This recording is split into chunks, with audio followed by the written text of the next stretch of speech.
त्रिदुलं त्रिगुणाकारं त्रिनेत्रं च त्रिधायुधं त्रिजन्म पाप संहारं बिल्वपत्रं शिवार्पणं काशीवासी निवासी च कालभैरव पूजनं प्रयागे माघमासे च बिल्वपत्रं शिवार्पणम् अखण्डैव बिल्वपत्रै च पूजये शिवशंकरं कोटिकन्या महादानम बिल्वपत्रम शिवार्पणम। नमस्कार, स्वागत है आपका आचार्य वाणी में। मैं आचार्य डॉक्टर विक्रमादित्य आपके साथ हूँ। आज का विषय हमारा है कुंभ राशि। कुंभ राशि वालों के लिए ग्रह नक्षत्रों का योग कैसा बन रहा है।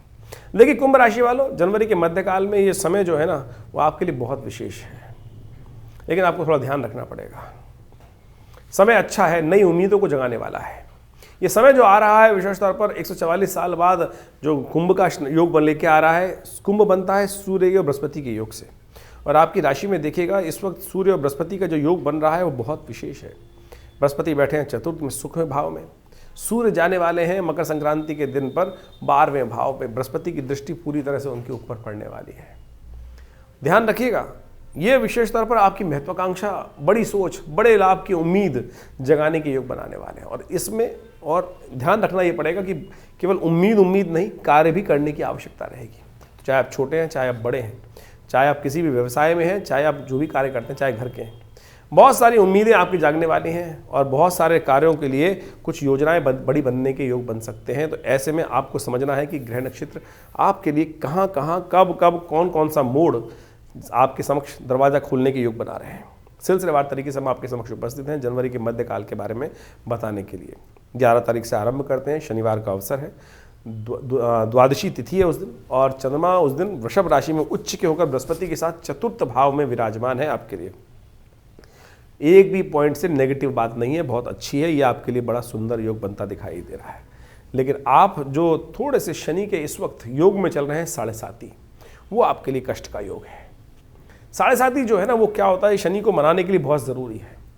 और आपकी राशि के दृष्टिकोण से शनि आपकी राशि के स्वामी होते हुए भी जो 7.5 चल रही है, उसका उपाय यदि नहीं किए तो सब ग्रह योग एक तरफ और शनि की 7.5 कष्ट देने के योग बना सकती है। तो शनि स्तोत्र का पाठ करें, शनि के मंत्र का जप करें। इस दिन शनि प्रदोष का योग बन रहा है। आप समझें, शनि महाराज का दिन और साथ त्रयोदशी तिथि सायंकाल में, तो शनि प्रदोष का योग बन गया। तो आपके लिए सबसे अच्छा है कि भगवान शंकर से ही प्रार्थना करें। और कहा जाता है कि शंकर जी की जिस पे प्रसन्न हो जाते हैं ना, आदिदेव हैं, और वो समस्त कष्टों को, ग्रहों को एक तरफ और भगवान का अनुग्रह एक तरफ। जो भगवान का अनुग्रह प्राप्त कर लेता है, भगवान को ग्रहण कर लेता है, भगवान के द्वार पर जाके बैठ जाता है, फिर शनि क्या करेगा उसका। 7.5 का उपाय यही है, ध्यान रखिएगा। एक तो हो सके तो तुलादान करिए अपना, और खास तौर पर शनि स्तोत्र का पाठ। शाम के समय मंदिर में जाकर भगवान शंकर का शहद के द्वारा अभिषेक करना आपके लिए बड़ा अच्छा रहा है। तिल युक्त दूध से भी अभिषेक करना शनि के नेगेटिव प्रभाव को ध्यान रखिएगा। 7.5 बहुत खतरनाक समय होता है और आपका 7.5 का मध्याह्न काल है। तो जब भी शनि प्रदोष इस वर्ष जब भी बने, उसको छोड़िएगा मत। उसमें छोटा सा किया हुआ जो कृत्य है 1000 गुना लाभ देगा साधारण दिनों की अपेक्षा। ध्यान रखते हुए कार्य करेंगे, अच्छा रहेगा। 12 तारीख रविवार का अवसर, चतुर्दशी तिथि विद्यमान है और ग्रह परिवर्तन की तरफ जा रहे हैं। चंद्रमा जो है परिवर्तित करते करते आपके बुद्धि भाव में पहुंच जा रहे हैं, और ये आपके लिए बहुत सुंदर योग बन रहा है। 7.5 चलते हुए भी आपके लिए अच्छा ये है कि कई बार क्या होता है कि हम सोचते हैं कार्य करने के लिए, ये बीच बीच में छोटे छोटे विंडोज़ खुल रही हैं आपकी राशि के दृष्टिकोण से। और इस दिन मंगल भी जो है वो पुनर्वसु नक्षत्र में प्रवेश कर रहा है, जो बृहस्पति का नक्षत्र है। राहु जो है शनि के नक्षत्र में प्रवेश कर रहे हैं, उत्तरा भाद्रपद में। तो ये खास तौर पे परिवर्तन का समय है, इसका लाभ ले लीजिए। ये 2-3 दिन आपके लिए प्रोग्रेसिव रहेंगे, कार्यों को गति देने वाले रहेंगे। और चिंता मत कीजिएगा, कोई आपका कुछ नहीं बिगाड़ सकता है। आप आश्वस्त होकर जिसको भी फ़ोन करना चाहें, बातचीत करना चाहें, करें। जो आपका दोस्त होगा वो अवश्य आपके लिए रास्ते बनाएगा, लाभ के रास्ते देगा। ऐसे में थोड़ी ग्रहों को शक्ति देने की आवश्यकता है। आपकी राशि के दृष्टिकोण से मंगल इस वक्त थोड़ी सी आपकी हिम्मत, बाहुबल, सामर्थ्य को तोड़ रहे हैं। 7.5 वैसी चल रही है, तो कोशिश करें नवग्रह शांति कराएं। हमने विवेकानंद योगाश्रम में इस दिन नवग्रहों की शांति के लिए नवग्रह शांति महायज्ञ रखा है। आप उसमें सम्मिलित हो सकते हैं, स्वयं बैठ सकते हैं। और आश्रम की तरफ से कोई शुल्क नहीं रहता है इस यज्ञ में। तो आप स्वयं आइए सुबह 8 बजे से लेकर, और उस यज्ञ में हमारे साथ माँ भगवती के सानिध्य में बैठे हैं। जो भगवती का दिव्य श्री विग्रह 1947 में मुल्तान से यहाँ पधारा है। पाकिस्तान मुल्तान में बड़ा भगवती का मंदिर यहाँ पर आज प्रतिष्ठित है। माँ भगवती हमारा सौभाग्य है। उन्हीं के सानिध्य में बैठकर हम इस यज्ञ का आप सबको साथ बैठकर लाभ लेंगे। कोशिश करें आप भी सम्मिलित हो सकते हैं, अपने स्थान को आरक्षित करने के लिए फ़ोन पर बात कर सकते हैं। 13 तारीख सोमवार का अवसर, पूर्णिमा तिथि, पौषी पूर्णिमा। ये है वो योग जिसके बारे में हम बात कर रहे थे 144 वर्ष बाद। पूर्णिमा और लोहड़ी का एक साथ योग। मकर संक्रांति से एक दिन पहले विशेष तौर पर कुंभ का आरंभ हो रहा है। 144 वर्ष बाद महाकुंभ का योग बन रहा है। ये बहुत सुंदर योग आपके लिए बनकर तैयार है। ग्रह नक्षत्रों के दृष्टिकोण से भी आपके लिए बड़ा अच्छा समय है। जो एक बात का आपके लिए बुद्धि में विशेष तौर पर कई बुद्धि से कई पारे न्यारे करने के योग बनते दिखाई दे रहे हैं आपके लिए, तो इसका पूर्ण लाभ आपको अवश्य लेना चाहिए। कई बार ग्रह नक्षत्रों के दृष्टिकोण से देखिए क्या सब साढ़े शादी चल रही होती है ना, तो कई बार नेगेटिव समय बहुत ज़्यादा होता है। छोटी छोटी बातें बड़ी आघात कर देती हैं। ये दिन है उन कष्टों को दूर करने का, लोहड़ी का अवसर है। पंजाब क्षेत्र में इस दिन विशेष तौर पर अग्नि की उपासना करने का क्षेत्र बनाया जाता है। अग्नि पे जलाकर, अब तो केवल हो हल्ला रह जाता है, लेकिन जो दृष्टि थी जिसलिए इस उपाय को बनाया गया, अपने घर के दरिद्र को दूर करने के लिए, कष्ट को हरने के लिए उस अग्नि का आवाहन किया जाता है। किस लिए? आप कथा सुनते होंगे जिस प्रकार से विशेष तौर पर जो होलिका थी प्रहलाद के साथ, ये उसी का पर्व है एक। उत्तर भारत में तो होलिका जलाई जाती है जब विशेष तौर पर अगले महीने फागुन के बाद, लेकिन यहाँ पर पंजाब क्षेत्र में इसी दिन इसको इसी रूप में मनाया जाता है। तो कहा जाता है कि एक सिद्ध उपाय है, थोड़े से काले तिल ले जाकर अपने सिर पर से वार कर उस अग्नि में अवश्य डालिएगा। आजकल लोग मक्की और ये बहुत सारी चीज़ डाल देते हैं, लेकिन आपकी राशि के दृष्टिकोण से जो काले तिल या सफ़ेद तिल गुड़ के साथ मिलाकर अपने सिर पर से वार कर उसको अवश्य अग्नि में प्रवाहित कर दीजिए। ओम, विशेष तौर पर आपका मंत्र जो है ओम भैरवाय नमः, इस मंत्र का उच्चारण करते हुए चुपचाप बिना किसी को बताए हुए देखिएगा, कष्ट को हरने के लिए ये रात्रि बड़ी महत्वपूर्ण रहेगी। हम बात कर रहे हैं कुंभ राशि वालों के लिए, अवश्य ये उपाय करना चाहिए। बहुत सीधा साधा उपाय है, चुपचाप कीजिएगा, देखिए परिवर्तन का योग बनेगा। 14 तारीख का दिन विशेष तौर पर मकर संक्रांति का योग है और आपकी राशि के दृष्टिकोण से ये शनि मंगल परिवर्तन की तरफ जा रहे हैं, चंद्रमा परिवर्तन की तरफ चले गए हैं। सुबह 4:21 पर चंद्रमा का परिवर्तन का योग बन रहा है। सुबह 8:56 पर सूर्य परिवर्तन कर रहे हैं, 11वें भाव से निकलकर 12वें भाव में आपके लिए जा रहे हैं। ये बहुत सावधानी वाला पीरियड है आपके लिए। ये सूर्य 1 महीने के लिए आपके जो परिवर्तन का योग बना रहे हैं चंद्रमा के साथ में और बाकी सब ग्रहों के साथ बृहस्पति से दृष्ट होकर, ये दिखा रहे हैं कि बहुत ज़्यादा आपके अंदर कुछ नया करने की शक्ति को सृजन करते दिखाई दे रहे। बहुत दिन से आप थोड़े बैकफुट पे चल रहे थे और ये सूर्य आपको प्रोवोक करने वाला है।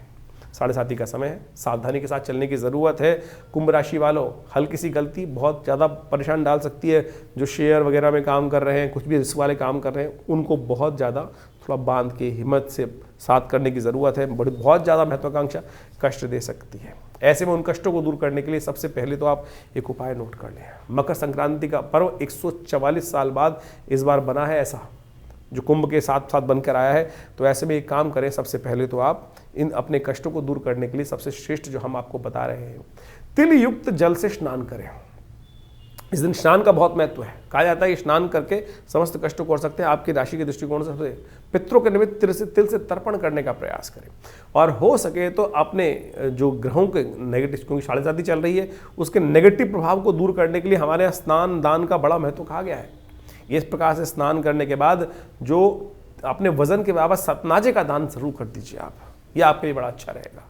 इसको करेंगे तो आपके कष्ट को हरने के लिए बहुत सुंदर योग बनेगा। ये तिथि ऐसी है कि इसमें एक छोटा सा किया हुआ दान कई गुना अधिक लाभ देगा, सहस्त्र गुना अधिक लाभ देगा, क्योंकि जैसा योग हमने आपको महत्व बताया। मकर संक्रांति अपने आप में अद्भुत है, इसका पुण्य शास्त्र में अद्भुत है, इसकी कथाएं भी बड़ी विचित्र। मकर संक्रांति भारतीय संस्कृति के दृष्टिकोण से एक ऐसी संक्रांति है जो सबसे विशेष संक्रांति रहती है और इस बार संक्रांति का योग भी बड़ा विचित्र बन रहा है। देखिए इस बार क्या हुआ है कि मकर की संक्रांति और आने वाले कर्क की संक्रांति दोनों के दोनों मंगलवार के दिन पड़ रही हैं और ये दोनों के दोनों जो मंगलवार को पड़ जाएं तो कहा जाता है कि पृथ्वी पर कहीं ना कहीं राज्य भंग होने के योग बन जाते हैं। जी हाँ, राज्य भंग होने के योग बन जाते हैं। तो ये राजनीतिक दृष्टिकोण से तो ये ग्रह योग अच्छा नहीं दिखाई देता, लेकिन आपकी राशि के दृष्टिकोण से यदि हम बात करें तो वो तो आपको हम समझा ही रहे हैं। लेकिन सबसे पहले मकर संक्रांति का पुण्य जो है वो शास्त्र में अद्भुत रूप से वर्णित है। पृथ्वी जो है जिस प्रकार से वो अपनी धुरी पर घूमती है, वो मकर राशि में, मकर जब सूर्य में प्रवेश करते हैं इस दिन, तो कहा जाता है कि उससे सूर्य उत्तरायण हो जाते हैं। आध्यात्मिक तौर पर इसका बड़ा महत्व है। गंगा का जब पदार्पण किस लिए हुआ था, वो रहस्य जो है वो हमको समझ में आना चाहिए। शास्त्र के दृष्टिकोण से इस दिन स्नान का महत्व बड़ा अद्भुत कहा गया है। कई प्रांतों के अंदर तो एक बहुत पुरानी कहावत चलती है, वो भी आपको याद कर लेनी चाहिए।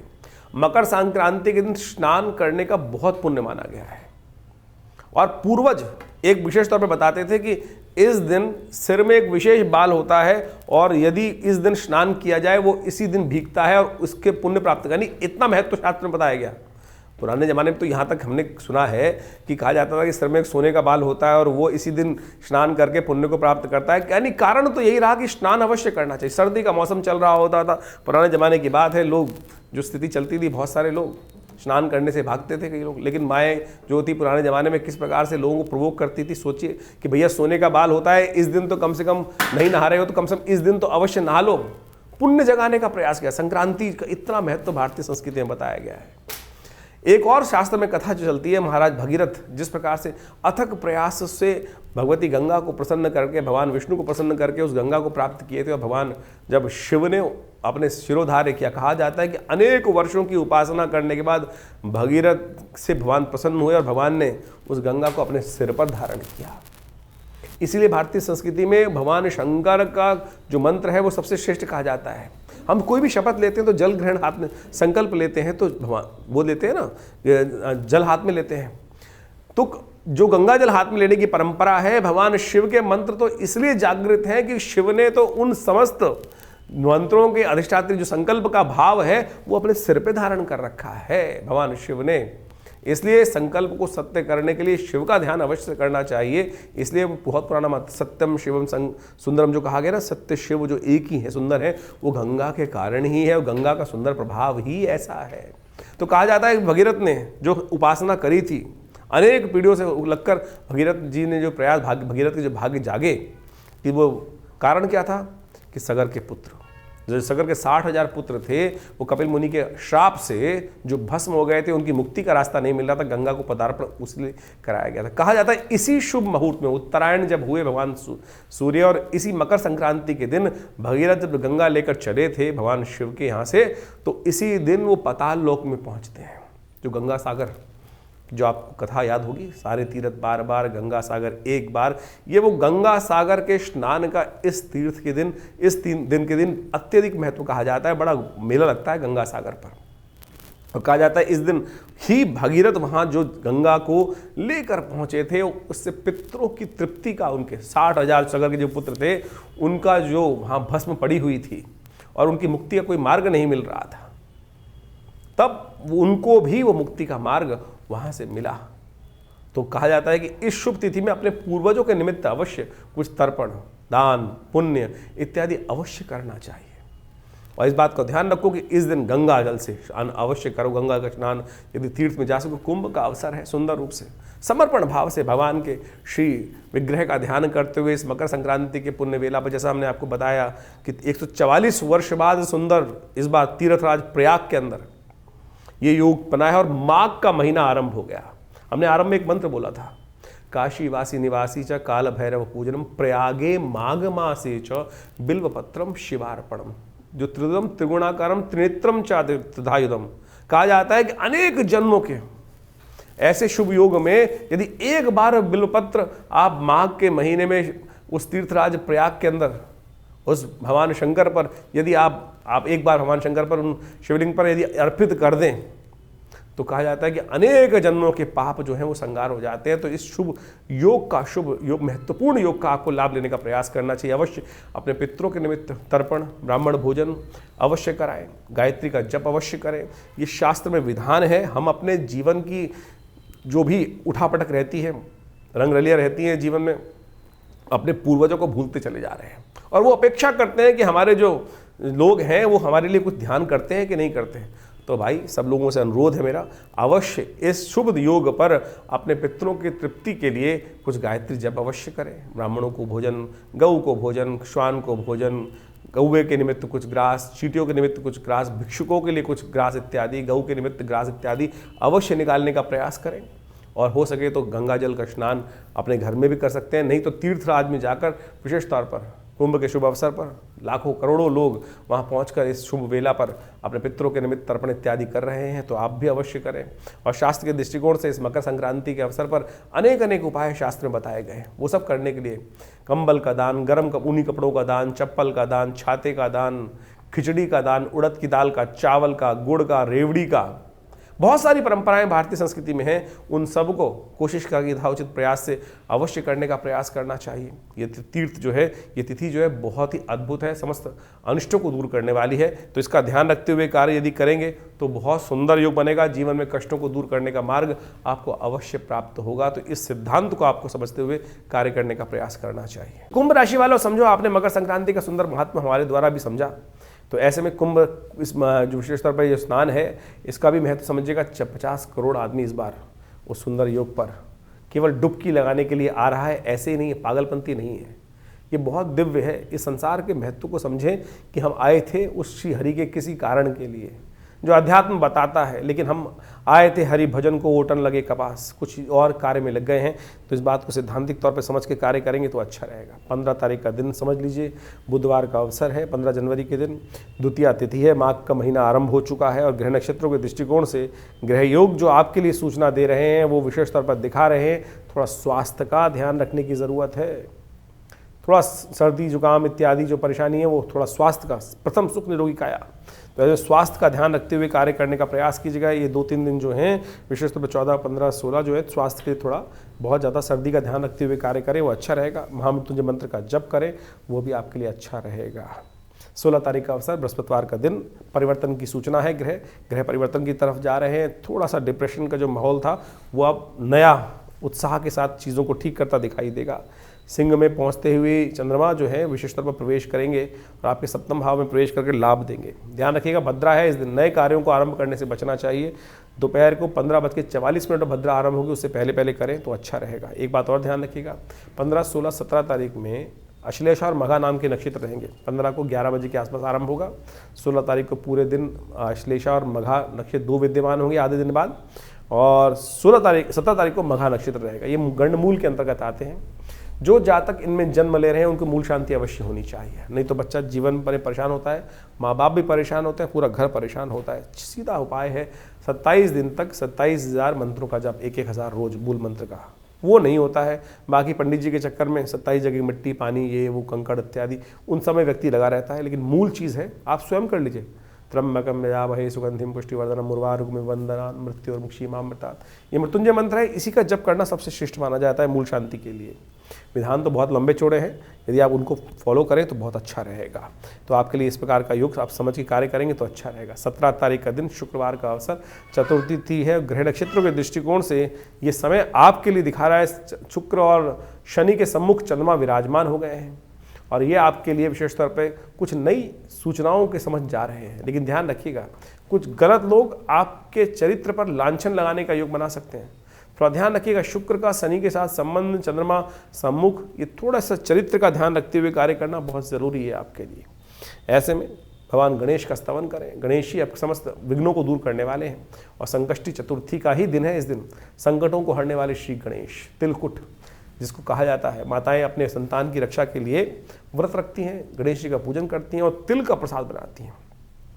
तिल का दान, तिल से यज्ञ, तिल के तेल का मर्दन, तिल से ही स्नान करने की शास्त्र में नियम कहा गया है, तिल से ही यज्ञ करने का नियम है और तिल का ही विशेष तौर पर भोजन करने का नियम शास्त्र में बताया गया है। तो 6 प्रकार के प्रयोग शास्त्र में वर्णित हैं। इस दिन करने से समस्त अनिष्टों को दूर करने का योग बनता है। 18 तारीख शनिवार का अवसर, पंचमी तिथि है और परिवर्तन का योग बन रहा है और ये परिवर्तन आपके लिए जो दिखाई देता है ग्रह नक्षत्रों के दृष्टिकोण से कई मामलों में रास्ता बना सकता है। लेकिन फिर भी 7.5 चल रही है, थोड़ा रिजर्व होकर काम करना आपके लिए अच्छा रहेगा। शनि का उपाय लगातार करते रहें, शनिवार का दिन है तो कोशिश करें शनि के मंत्र का जप ओम प्रांग प्रींग प्रोंग से शनिश्चराय नमः अवश्य करें। हो सके तो हनुमान जी को चूल्हा भी चढ़ाएं, आपके लिए अच्छा रहेगा। 19 तारीख रविवार का अवसर, बृहस्पति के सम्मुख चंद्रमा आ चुके हैं, बृहस्पति से दृष्ट होकर चंद्रमा रास्ते हैं, ये आपके लिए बड़ा अच्छा योग बना रहे हैं। ये आपके लिए कई कार्यों में आगे बढ़ने के योग प्रशस्त करते दिखाई दे रहे हैं, सुंदर रहेगा आपके लिए। 20 तारीख का दिन सोमवार का अवसर है, षष्ठी तिथि इस दिन विद्यमान है, लेकिन बुध इस दिन अस्त होने जा रहे हैं। बहुत जल्दी परिवर्तन की तरफ जाएंगे, लेकिन बुध जो है आपकी राशि में एकादशवें भाव में बैठे हुए अस्त हो जाए तो थोड़ी सी बुद्धि के संबंध में कई मामलों में थोड़ा विचार करने में कमी आ सकती है। लेकिन बड़ी अच्छी योग एक बनने वाला है। सूर्य जो मंगल है वो अगले दिन परिवर्तन की तरफ जा रहे हैं, तो इसके संबंध में आप थोड़ा सा एक उपाय करें, गौ की सेवा करें, गाय को थोड़ा पालक इत्यादि डाल दें, ये आपके लिए अच्छा रहेगा। तो इस प्रकार से ज्योतिष का जो विज्ञान है वो बड़ा चमत्कारी है। हर रोज ग्रहों को परिवर्तन का योग बनता है। वो परिवर्तन किसी के लिए अच्छा, किसी के लिए खराब, वो योगा योग आपकी जन्मपत्री, आपके जन्म के समय, आपके कर्म अनुसार उसका प्रभाव आपके जीवन में पड़ता है उस परिवर्तन का। और इन परिवर्तन को समझने के लिए ज्योतिष के दृष्टिकोण से उन काल गणनाओं को समझकर और अनुभव के द्वारा उस चीज़ को समझा जा सकता है कि ये प्रभाव क्या कुछ उत्पन्न कर रहे हैं, क्यों कर रहे हैं। सबसे पहला प्रश्न जो मनोमस्तिष्क में हर व्यक्ति के आता है, क्यों, सामने वाले के जीवन में कैसे और मेरे जीवन में क्यों कि नहीं हो रहा है। सब कारण प्रभाव जो है वो कर्म का ही है। अवश्य में वो भुक्तव्यम कृतम कर्म शुभाशुभम। और अनेक महात्माओं ने, संतों ने उस भाव को समझाने का प्रयास किया है।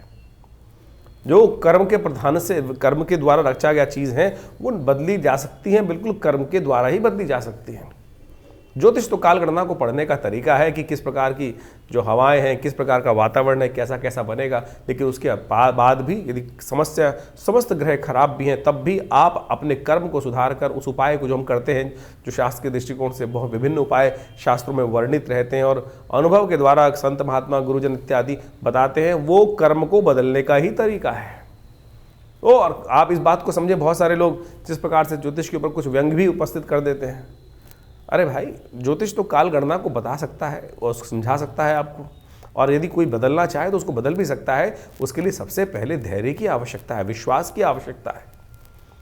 तो इस बात को हम समझें तो बहुत अच्छा रहेगा। जितनी जल्दी समझ लें वो अच्छा है, आपके लिए भी जीवन में कल्याण का योग बन सकता है। बहुत सारे लोग समय समय पर अपने अनुभवों को हमारे साथ, हमारे आश्रम पर आके साझा करते रहते हैं और उससे जीवन में जो जिस प्रकार का हम कार्य कर रहे हैं उसमें भी हमें विश्वास जागता है, हमें भी विश्वास जागता है कि कैसे वो काल गणनाएं थी और कैसे वो विचित्र तौर पर स्थिर रूप से जीवन में घटना घटी और कैसे उससे बदला भी गया। बहुत बार गणनाएं देखी गई और उस पर प्रभाव भी देखे गए।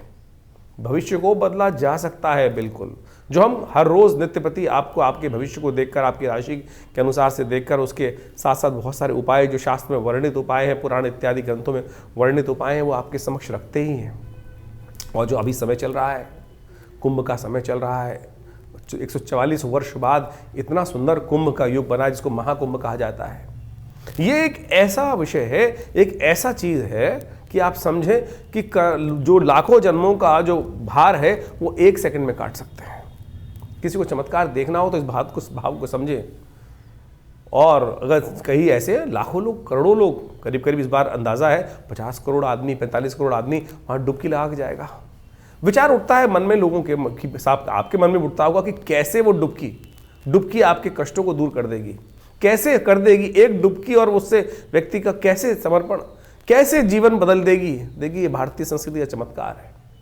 कितना सरल शास्त्र ने, हमारे योगियों ने, संतों ने, महात्माओं ने उस विषय को रख दिया है कि केवल एक डुबकी लगाकर आप अपने समस्त किए जो भी कर्म हैं, जो भी दुष्कर्म है, उनसे निवृत्ति प्राप्त करने का रास्ता बना सकते हो। लेकिन समर्पण भाव से वो डुबकी तो हो। लोग तो जाते हैं केवल बगुला स्नान करके आए थे, कट कर आ गए। समर्पण क्या हुआ?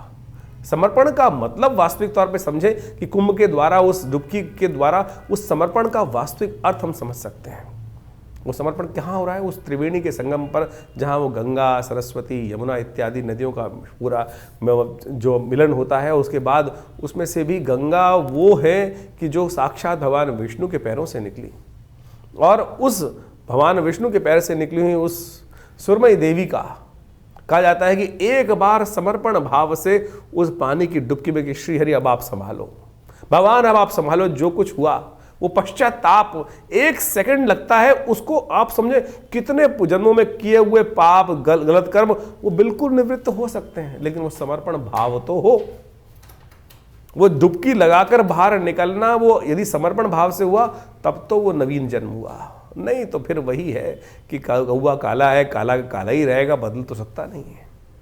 लेकिन सिद्धांतिक तौर पर, भारतीय संस्कृति के विज्ञान के तौर पर, अध्यात्म के दृष्टिकोण से यदि वहाँ समर्पित भाव से बिल्कुल तटस्थ होकर उस शुभ मुहूर्त में, जो ये पूरा काल है, माघ का पूरा महीना और साथ साथ फागुन का कुछ महीने 15 दिन का जो समय रहेगा, उस समय में यदि आप उस श्रेष्ठ समय में भगवान का भजन करते हुए श्री हरि के श्री चरणों में उस निकली देवसुरी गंगा के पावन सानिध्य में जाकर एक डुबकी उस मुहूर्त में लगा लेंगे श्री हरि का स्मरण करते हुए, तो सोचें जैसे द्रौपदी के जीवन के कष्ट हर गए, उस जो गज के जीवन के कष्ट जो चल रहे थे, जो ग्राह ने गस रखा था, केवल एक बार श्री हरि का सुंदर स्मरण करने से कि अब तो जीवन हारे हे श्री हरि अब संभालो, ये भाव यदि रख पाए तब तो कुछ समर्पण हुआ, वही तो वो तो उपाय हुआ। लेकिन बाकी सब तो क्या हुआ कि सब कुछ जमा घटा खेल करते चले जा रहे हैं, तब फिर कुछ नहीं बदलने वाला। तो ये तो हमने ज्योतिष को और अध्यात्म के साथ आपको समझने का प्रयास करना चाहिए, उसके बारे में विवेचना उपस्थित करी। तो आपने आपकी राशि के दृष्टिकोण से जो कुछ प्रभाव है वो आप नित्य प्रति हमारे साथ जुड़ते ही हैं। और इसके अलावा आपके मन में भी कोई प्रश्न चल रहे हो तो चिंता ना करें, ये हमारा जो कार्यक्रम है आपके साथ हमेशा रहता ही है और आपके प्रश्नों का समाधान भी हम लगातार देने का प्रयास करते हैं। बहुत सारे लोगों के कार्यक्रम में हमारे व्हाट्सएप मैसेज भी आ रहे हैं और लगातार प्रश्नों के समाधान हमारे यहाँ से दिए भी जा रहे हैं, लेकिन इतना समय नहीं होता है कि हर व्यक्ति के प्रश्नों का समाधान हम देने का प्रयास करें। विभिन्न समय पर आश्रम में रविवार को जो कार्यक्रम होता है उसमें भी आप आकर बैठ सकते हैं और यज्ञ में भाग ले सकते हैं और वहाँ भी जो प्रत्यक्ष रूप से मिलने का प्रयास करेंगे तो अच्छा रहेगा। फ़ोन पे बात करने की एक बहुत विचित्र विडंबना है, जितने भी फ़ोन आते हैं हज़ारों की तादाद में लोग, सबका एक ही प्रश्न होता है। हमारे कॉल सेंटर्स वाले हमें बताते हैं कि बहुत सारे लोग एक ही बात करते हैं, हमसे बात करनी। देखिए, हमसे बात करने के लिए कोशिश करें अपॉइंटमेंट लेकर ही बात कर पाएँ तो हो पाएगा। और एक बात और ध्यान रखें, बहुत सारे लोग तथाकथित तौर पर आज की तारीख में टेक्नोलॉजी का ज़माना है और टेक्नोलॉजी का दुरुपयोग भी हो रहा है। हमारे प्रधानमंत्री जी भी उसके बारे में कई बार आपको बता चुके हैं। और कोई भी ऐसा बहुत सारे लोग मेरे नाम से डायरेक्टली हमारे नाम से आपसे बात कर लेते हैं, तो ऐसा कुछ कभी ना हो, कभी ध्यान रखें। मुझसे बात करना चाहें तो आप फेस टाइम पे बात कर सकते हैं, जिससे आप सामने फ़ोटो देखकर आपको प्रत्यक्ष रूप से हो। नहीं तो ज़माना बड़ा ख़राब है और फिर लोग पता नहीं कौन कौन से उपाय कितने हज़ारों रुपये खर्च कर देते हैं और फिर तो इस बात को ध्यान रखते हुए कार्य करना आपके लिए अच्छा रहेगा। ये आश्रम हमारा दिल्ली में है, लक्ष्मी नगर में, विवेकानंद योग आश्रम। आप सादर आमंत्रित हैं और वहाँ विभिन्न प्रकार के हम समय समय पर कार्यक्रम करते ही रहते हैं, चाहे वो नित्य प्रति के यज्ञ हों, चाहे वो विभिन्न उत्सवों पर विभिन्न कार्यक्रम हों। तो उन सब में आप सम्मिलित होकर आश्रम में होने वाले विभिन्न कार्यक्रमों में भाग लें और जीवन के कष्टों को दूर करने का योग बनाएं। धन्यवाद, नमस्कार।